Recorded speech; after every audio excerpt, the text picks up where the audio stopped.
चलो रे चलो रे चलो चलो रे चलो रे चलो चलो जहाजपुर। बंधुओं, आज धनतेरस है। क्या है आज?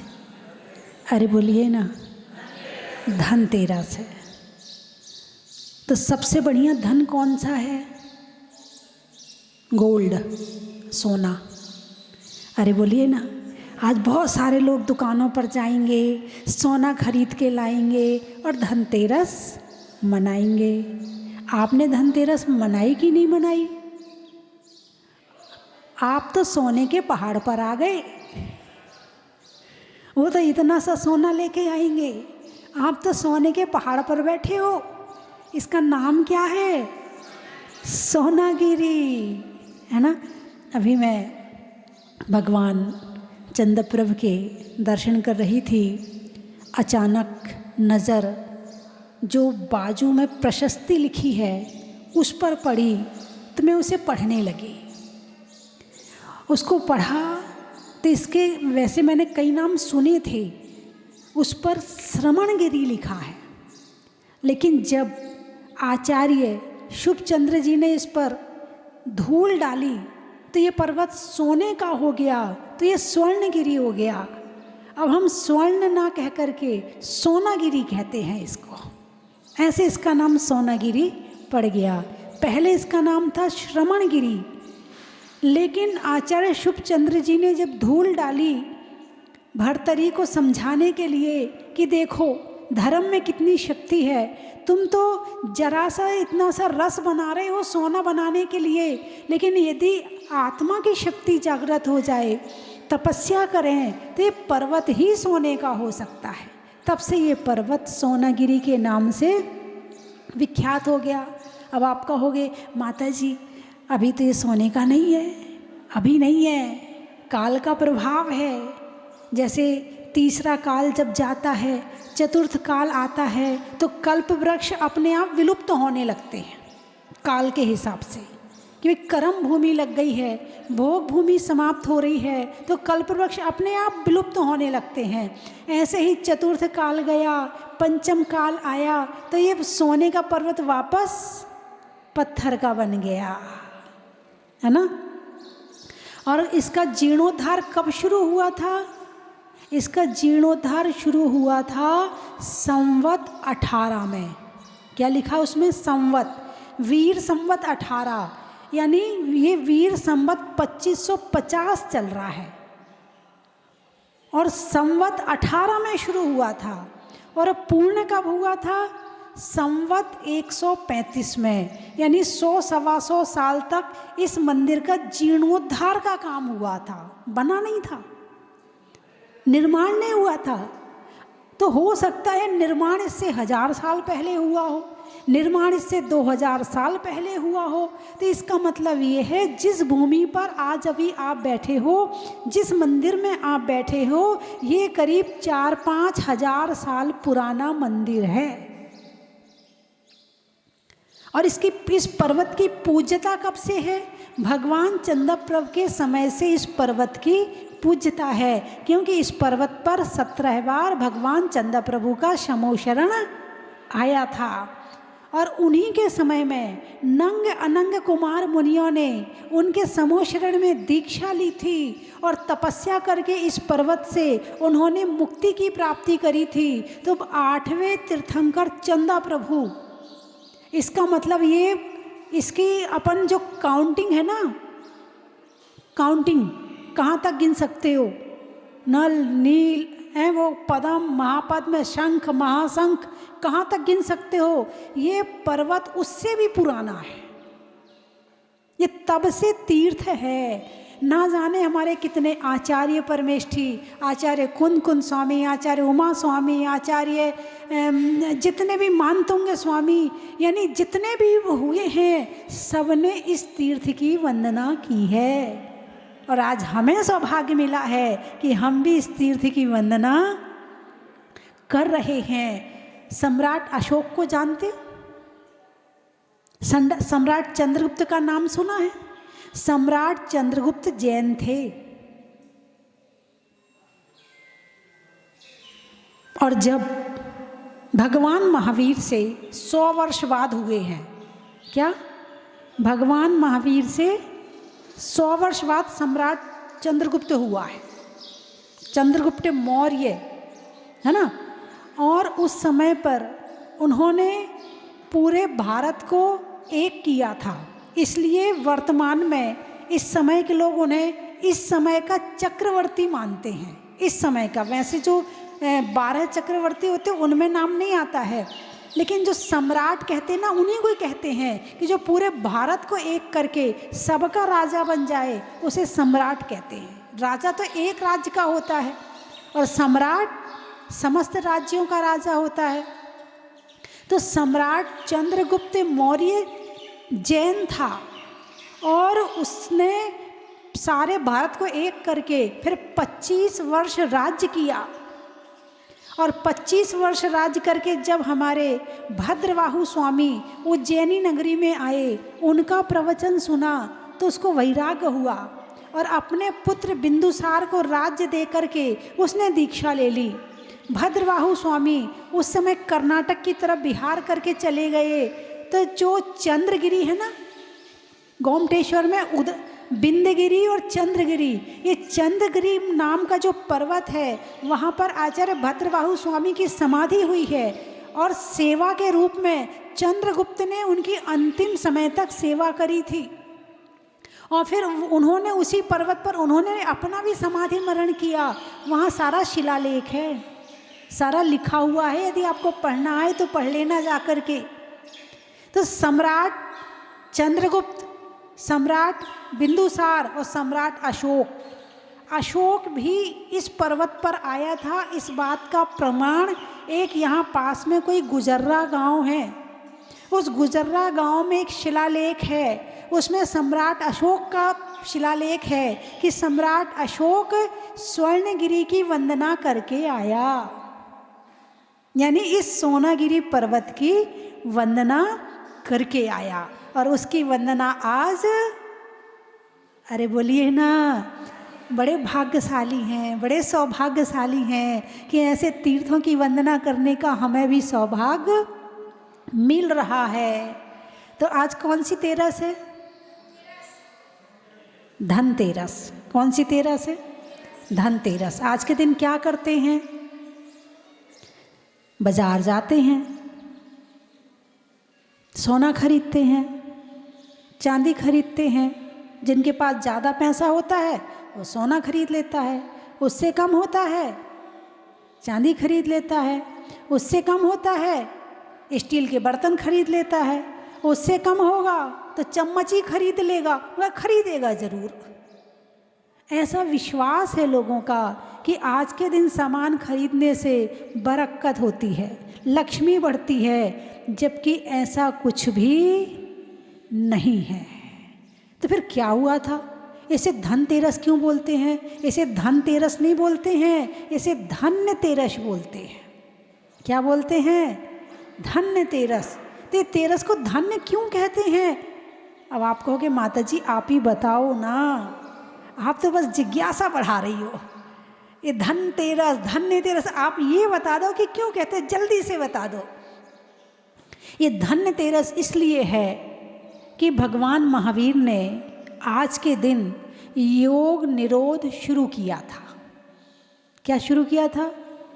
अब आप कहोगे योग क्या होता है, निरोध क्या होता है? हम अंग्रेजी के ज़माने के बच्चे, जहाँ हम ABCD जानते हैं, 1 2 3 जानते हैं, जहाँ हम एप्पल जानते हैं, आज के समय में यदि सब्जी के नाम लो तो कहते इसका हिंदी में क्या बोलते? अरे क्या बोलते इसको हिंदी में? यूँ करते हैं बच्चे, उन्हें सारे नाम अंग्रेजी में आते हैं। अभी भिंडी कहना हो तो वो भिंडी नहीं कहेंगे, क्या कहेंगे? हैं? रिंग फिंगर, लिटिल फिंगर, हाँ लिटिल फिंगर कहेंगे। लेडी फिंगर, अरे वाह, इसमें तो लेडीज़ को भी याद कर लिया। इसका मतलब ये सब्जी केवल लेडीज ही खाती हैं क्या? पुरुष नहीं खाते हैं लेडी फिंगर? अरे बोलिए ना, हमारे यहाँ कहते हैं भिंडी। क्या कहते हैं? भिंडी। अब इनको रोज़ रोज़ जब बचपन से lady finger lady finger lady finger lady finger कहोगे, तुम क्या खा रहे हो? तुम लेडी की फिंगर खा रहे हो क्या? अरे बोलिए ना, लेडी फिंगर नहीं खा रहे, क्या खा रहे हो? भिंडी खा रहे हो। तो बच्चे आजकल के अंग्रेजी ज़माने के बच्चे अब योग क्या जाने, निरोध क्या जाने, वो तो टोटल जानते हैं, टोटल हैं भाई। इतने का सारा पूरा हिसाब कितना होता है आप टोटल कर दो। यदि इंग्लिश में कहें तो टोटल और हिंदी में कहें तो योग। तो योग कितने होते हैं? अब इसको अपन धर्म की भाषा में लाते हैं कि योग क्या होता है। योग 3 होते हैं। कितने? 3। मन योग, वचन योग और काय योग। जोड़ जिसके द्वारा हलन चलन की क्रिया हो और वो होने से कुछ जुड़े आकर के उसको कहते हैं योग। तो मन हिलता है, सोचता है, विचारता है, वचन बोलता है, काय की हिलती है, क्रिया करती, तो क्या होता है? कर्म आकर जुड़ जाती है। इसलिए इसको योग बोलते हैं। इसके माध्यम से कर्म का बंध होता है, कर्म का आश्रव होता है, इसलिए इसे योग कहते हैं। तो निरोध शुरू किया था, योग का निरोध शुरू किया था जब घातिया कर्मों का नाश हुआ। अनंत दर्शन, अनंत ज्ञान, अनंत सुख और अनंत शक्ति। कौन सी शक्ति? अनंत शक्ति उनकी प्रकट हो गई। अब शक्ति प्रकट हो गई, ज्ञान प्रकट हो गया, सुख प्रकट हो गया। अब बचा क्या? अब 4 कर्म और बचे हैं। कौन से वाले? अघातिया कर्म है ना। कौन कौन से? वेदनीय, नाम, गोत्र और एक और कौन सा बचा? आयु। अब आयु पूरी होने जा रही है। क्या होने जा रही है? इस शरीर की जितनी लाइफ थी, जितनी आयु थी, अब वो पूरी होने जा रही है। और जिस दिन आयु 4 घातिया कर्मों का नाश हो गया, कब तक अब संसार में रहेंगे? कब तक इस धरती में रहेंगे? जब तक आयु कर्म है। आयु के खत्म होते ही मोक्ष हो जाएगा। और यदि नाम कर्म की स्थिति ज़्यादा है, गोत्र कर्म की ज़्यादा है, वेदनी की ज़्यादा है और आयु की कम है, तो क्या करेंगे? तो फिर समुद्घात करते हैं। यानी इस शरीर में रहकर आत्मा के जो प्रदेश हैं, जो अणु परमाणु हैं, वो पूरे लोक में फैल जाते हैं। जैसे कपड़ा है, गीला है, आप उसे ऐसे ही करके रख दो, कब सूखेगा? जब समय आएगा तब सूखेगा। धीरे धीरे धीरे धीरे धीरे सूखेगा। और कपड़े को फैला दो, क्या होगा? फटाफट सूख जाएगा, है ना। ऐसे ही आत्मा के प्रदेश जब पूरे लोक में फैल जाते हैं तो जो कर्मों के बंध की स्थिति पड़ी रहती है वो झड़ जाती है और आयु कर्म के बराबर हो जाती है। आयु कर्म कम ज़्यादा नहीं हो सकता, आयु तो जितना है उतना रहेगा। उसको समुद्घात के माध्यम से भी कम नहीं कर सकते हैं। बाकी कर्मों को कर सकते, उसको नहीं कर सकते हैं। तो बाकी कर्मों की स्थिति किसके बराबर हो गई? आयु कर्म के बराबर हो गई। अब क्या हो जाएगा? आयु कर्म के साथ सब बराबर हो गए, अब मोक्ष हो जाएगा। तो आज के दिन योग निरोध शुरू हुआ था। क्या हुआ था? शुरू हुआ था। मनोयोग, वचन योग, काय योग। इसमें करना कुछ नहीं पड़ता है, होता है। एक होता है कि करना पड़ता है, तुम चल रहे हो, तुम्हें चलना पड़ रहा है। लेकिन क्या हुआ? सामने आपका छोटा बच्चा खड़ा है और वो ज़ोर ज़ोर से रो रहा है और आप यहाँ बैठे हो, ठीक है। अब आप चल रहे हो या चलना पड़ रहा है? बिल्कुल नहीं। बच्चा रो रहा, लक्ष्य वो है। लक्ष्य तुम्हारा चलना नहीं है, लक्ष्य तुम्हारा बच्चा है। तो तुम चलना भूल जाते हो, बच्चा याद रहता है तो दौड़ के चले गए। तो ये होते चलना।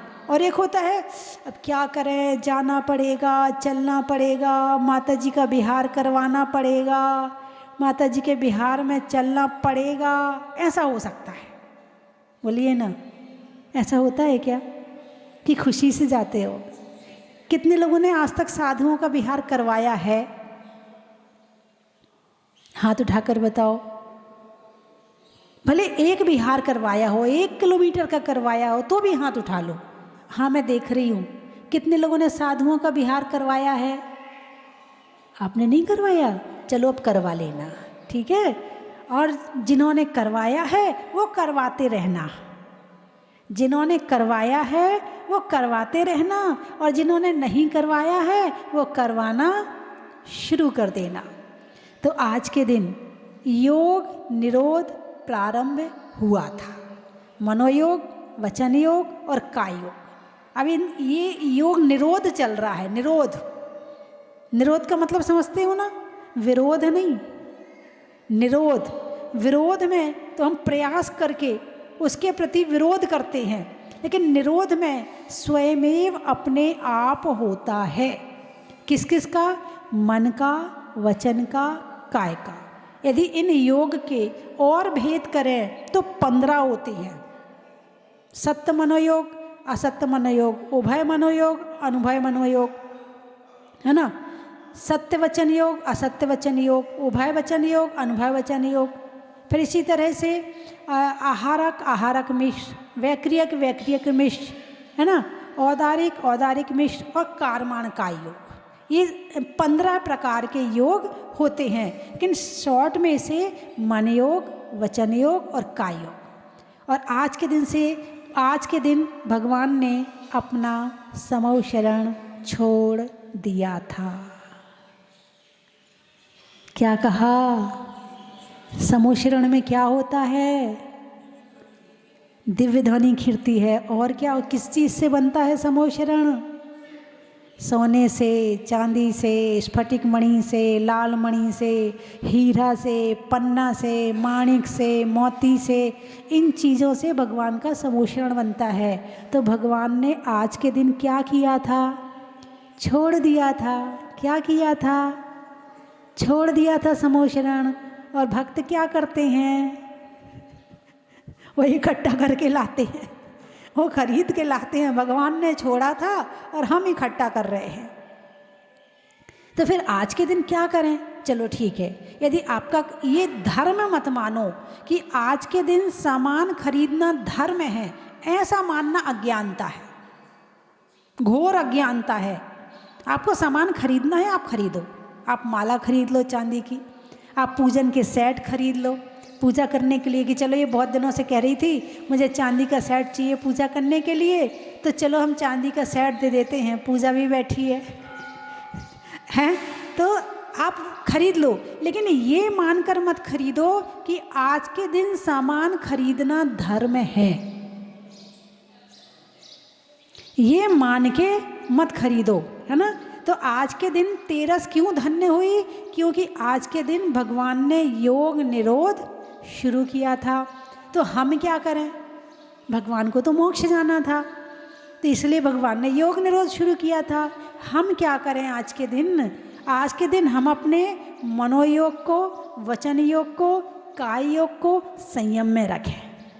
उनको मोक्ष जाना था, तो हम अपना मोक्ष मार्ग शुरू करें आज के दिन से। तो हमारा आज के दिन की तेरस मनाना धन्य तेरस हो जाएगी। वरना ये धन तो अनंत काल से इकट्ठा किया है और अनंत काल से यही छूट गया है। बस एक ही काम कर रहे हैं, इकट्ठा करो, छोड़ो, चले जाओ, इकट्ठा करो, छोड़ो, चले जाओ। सदुपयोग भी किया कि नहीं किया, वो भी बहुत कम को आता है। धन कमाना तो बहुतों को आता है, मगर धन का उपयोग करना बहुत कम को आता है। धन कमाने में तो बहुत लोग होशियार हैं कि कहाँ से कैसे आएगा, क्या करें तो कैसे होगा, है ना, बहुत होशियार हैं लोग। लेकिन धन का सदुपयोग करना सबको नहीं आता है। धन धन धन धन धन, धन का मतलब जानते हो? आपने बचपन में गणित पढ़ी है ना? आपने काउंटिंग पढ़ी है या गणित पढ़ी है? अरे बोलिए ना, आपने बचपन में काउंटिंग पढ़ी है या गणित पढ़ी है? यदि गणित पढ़ी है तो धन का मतलब जानते हो? प्लस। क्या है? प्लस। प्लस को हिंदी में क्या बोलते हैं? धन। प्लस को हिंदी में क्या बोलते हैं? धन यानी जोड़ना। हमने जोड़ना तो बहुत सीखा है, घटाना सीखा कि नहीं सीखा? हाँ, घटा रहे हैं। क्या घटा रहे हैं? धर्म घटा रहे हैं। धर्म को घटा रहे हैं और अधर्म को जोड़ रहे हैं। इसीलिए मामला आगे जाके गड़बड़ हो जाता है।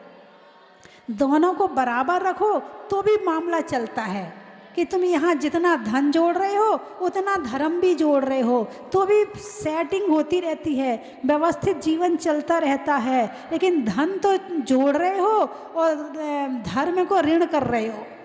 ऋण का मतलब जानते हो? ऋण का मतलब घटाना। हिंदी में, अंग्रेजी में क्या कहते हैं? माइनस। अच्छा, किसी से यदि पैसा ले रहे हैं तो उसे क्या कहते हो अंग्रेजी में? उधार लेने को क्या बोलते हो?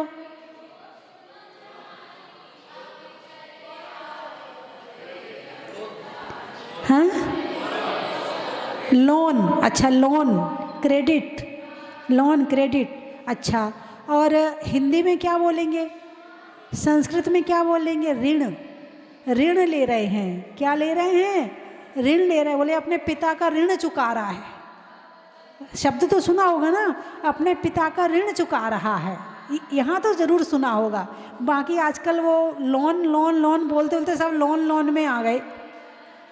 तो ऋण, ऋण का मतलब है घटाना।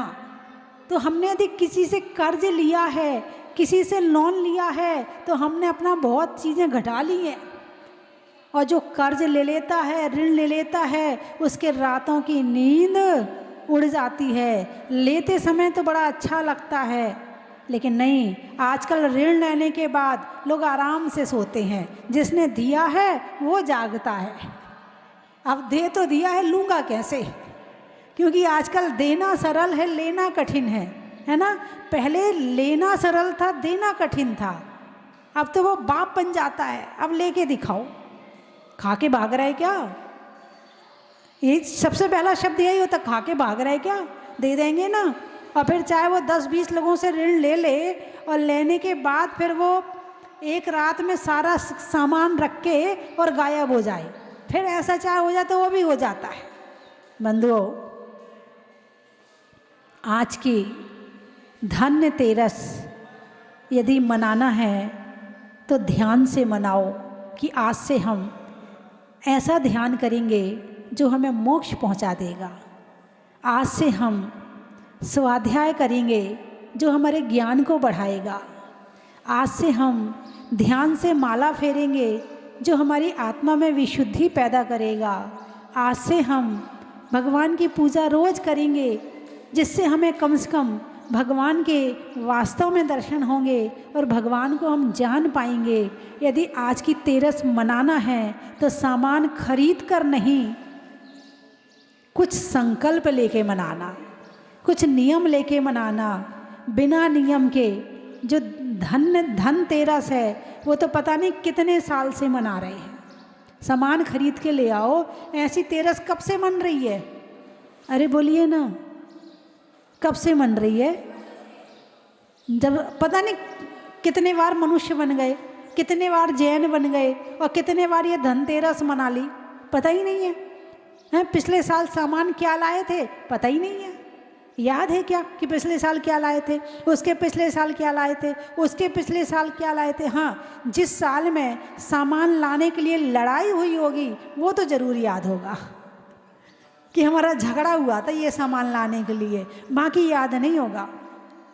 और यदि आपने आज के दिन कोई अच्छा संकल्प लिया है तो समझना वो आपके लिए हमेशा के लिए हो जाएगी। भले इतना छोटा सा संकल्प लो, लेकिन आज के दिन संकल्प जरूर लेना कि भगवान आपने तो योग निरोध प्रारंभ किया था, हम भी इस जीवन में से थोड़ा सा कुछ अपनी बुराई का निरोध प्रारंभ करते हैं। तो मेरी बात आपकी समझ में आ गई? अरे बोलिए ना। तो कौन सी तेरस है आज? बच्चे बताएंगे आज कौन सी तेरस है? धन्यतेरस है। और धन्यतेरस पर आप कहाँ पर बैठे हो? सोनागिरी के पर्वत पर बैठे हो तो आप तो वैसे गोल्ड गोल्ड हो गए। गोल्ड का मतलब ये थोड़ी है कि भाई वो सोना मिले तो ही सोना, यानी कि जिसमें खुशी मिले वो गोल्ड है। भाई सोने का हार मिला, क्या मिलता है सोने के हार से? खुशी मिलती है। क्या मिलता है भाई? वो कोई सोना ऐसी चीज़ तो है नहीं कि ऐसे रसगुल्ला है हमने खाया और हमारे अंदर चला गया, खुशी हो गई। तो खा तो सकते नहीं ना सोने को, तो क्या मिलता है सोने से? खुशी मिलती है। और आप सोना गिराए, आपको क्या मिला? वास्तविक खुशी मिली, तीर्थ यात्रा की खुशी मिली, पुण्य की खुशी मिली, धर्म की खुशी मिली। ये खुशी सच्ची खुशी है। वो सोना तो आज तुम्हारे पास में है, कल नहीं है। तुमने चैन बनवाई आज के दिन और बड़े अच्छे से चैन पहन के आप घूमने निकले। अब वो पहले वाला पल्लू डालने का सिस्टम तो है नहीं है। आजकल तो चुन्नी भी चली गई, सूट आए तो चुन्नी भी चली गई। अब वो चैन खुले गले में थी और चैन खींचने वाले बहुत निकले हैं, और तुम्हारी चैन खींच के ले गए तो तुम्हारी चैन चली गई। कौन सी वाली चैन चली गई? नहीं, जो भावों में शांति की चैन थी वो चली गई। अब तुम बेचैन हो गए, गले में तो बेचैन हो गए, लेकिन तुम्हारे आत्मा भी बेचैन हो गई, मन भी बेचैन हो गया। अब तुम रोओगे, परेशान होगे। सोना मिलता है तो खुशी होती है, और सोना जाता है तो बेचैनी होती है। लेकिन इस तीर्थ यात्रा करने के बाद यहाँ भी शांति है, सुख है, खुशी है। और जब जाओगे तो जो स्मरण में कभी याद करोगे तो उसमें भी प्रसन्नता है, खुशी है। वो सोनागिर आपको खुश कर पाए ना कर पाए, लेकिन सोनागिर की यात्रा जरूर आपको खुश कर देगी। देख लो, मेरे को देख के मत बोलना, मिलेगी तो हाँ बोलो, नहीं मिलेगी तो ना बोलो।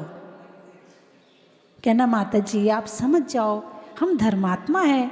आज के दिन हम सोनागिर आए हैं, इसका मतलब हमारा धर्म के प्रति सच्चा प्रेम है, तभी तो हमने आज का दिन घर छोड़ा है, आज के दिन यहाँ आकर बैठे हैं। नहीं तो कौन घर छोड़ता है? सारे लोग अपने अपने घर जरूर चले जाते हैं आज के दिन, बहुत कम होते हैं जो आज के दिन तीर्थ यात्रा करते हैं। तो इसीलिए 10 मिनट का पाठ नमोकार मंत्र का घर में बैठकर रोज करेंगे। इसके एक नहीं 1000 फायदे हैं। उतनी देर के लिए आप पाप से बचे, पहला फायदा। दूसरा फायदा, घर वाले में छोटे छोटे बच्चे हैं, उन्हें नमोकार मंत्र याद हो जाएगा और वो भी हमेशा पढ़ेंगे, उनके बुढ़ापे तक उन्हें याद रहेगा, दूसरा फायदा। तीसरा फायदा है कि आपने इतनी देर धर्म किया है और धर्म का प्रचार किया है, आपको देखकर और लोग भी पाठ शुरू करेंगे, तीसरा फायदा आपने धर्म की प्रभावना करी है।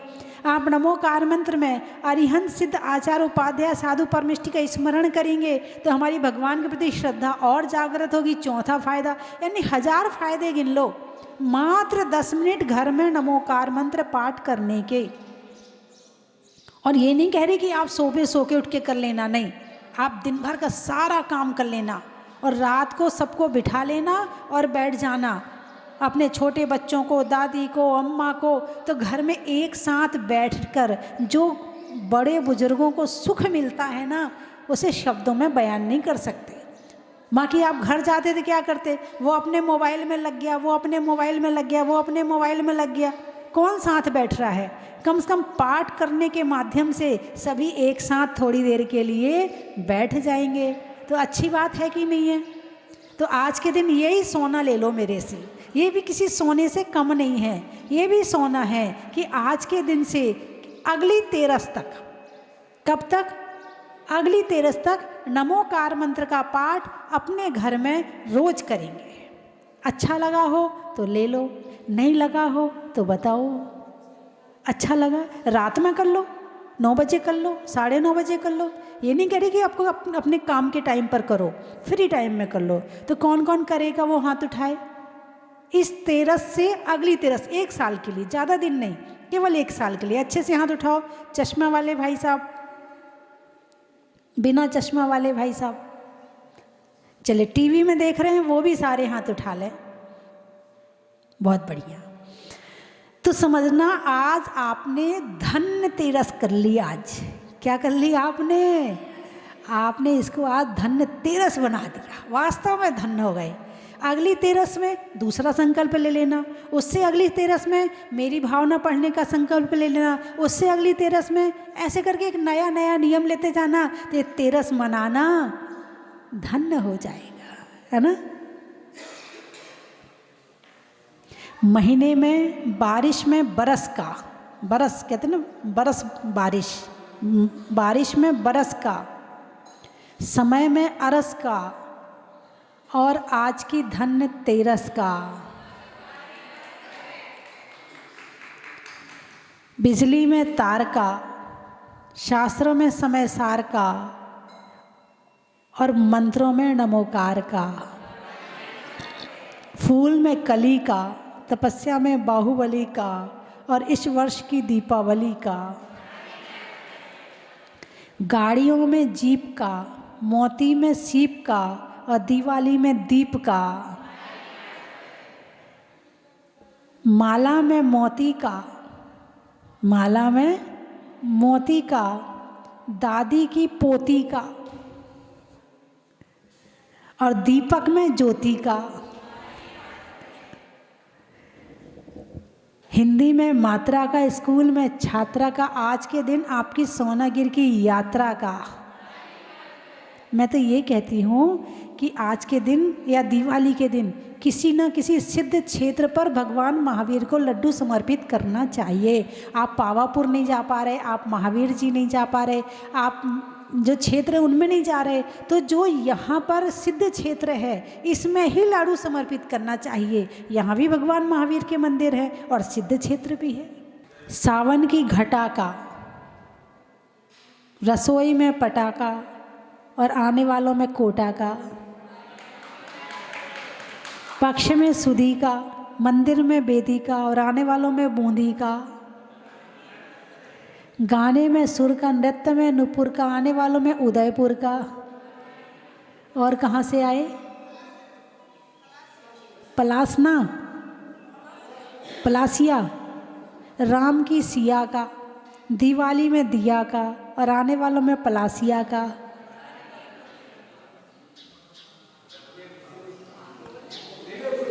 जोर से बोलो। उदयपुर, उदयपुर का तो बता दिया। बोलिए 24वां भगवान की।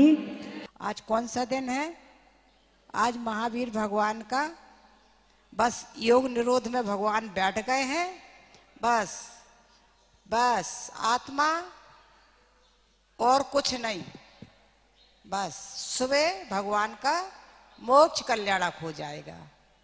भगवान आज योग निरोध में बैठ गए, तो आज देवों ने बोला कि धन्य है, आज भगवान का योग निरोध हो गया है, तो वो धन्य तेरस मनाई गई है।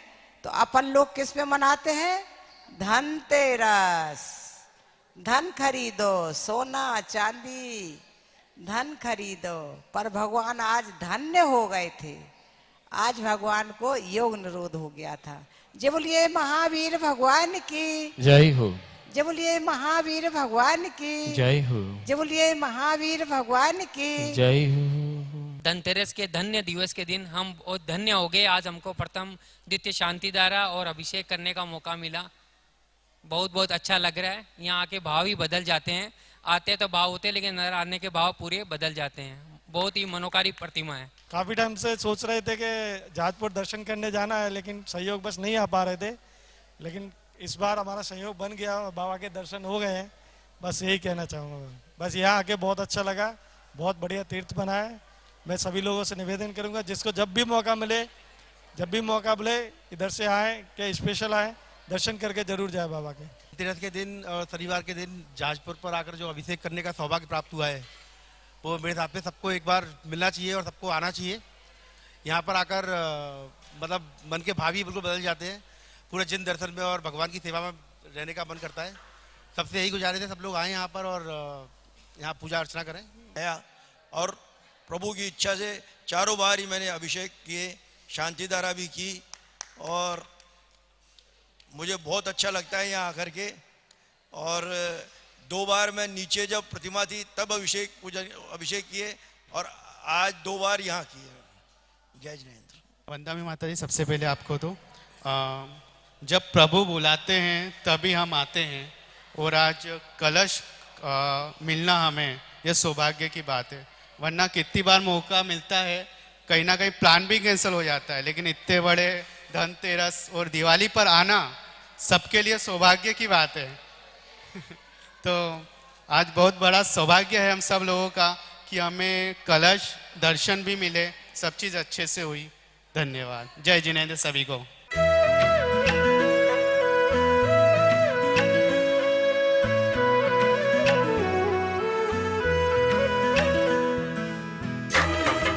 चन की थाल को सजाओ रे आज, रत्नों की थाल को भर लाओ रे आज।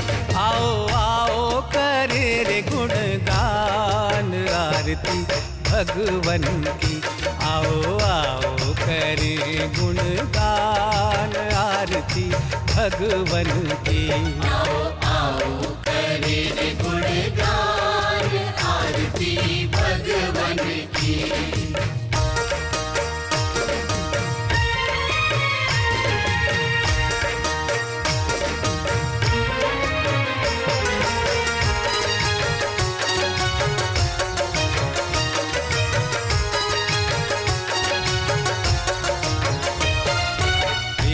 सुमित्र के राज दुलारे, माँ पद्मा जी के नैनों के तारे।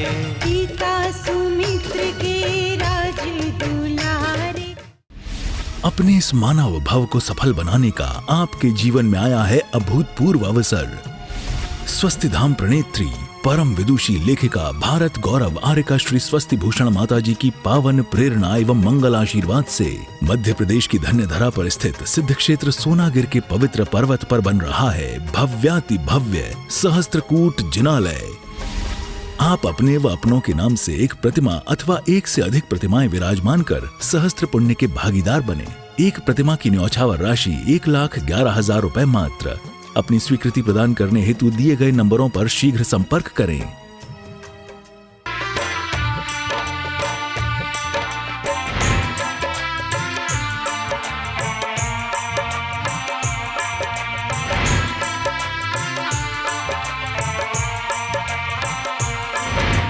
चलो रे चलो रे चलो चलो रे चलो रे चलो चलो जहाजपुर।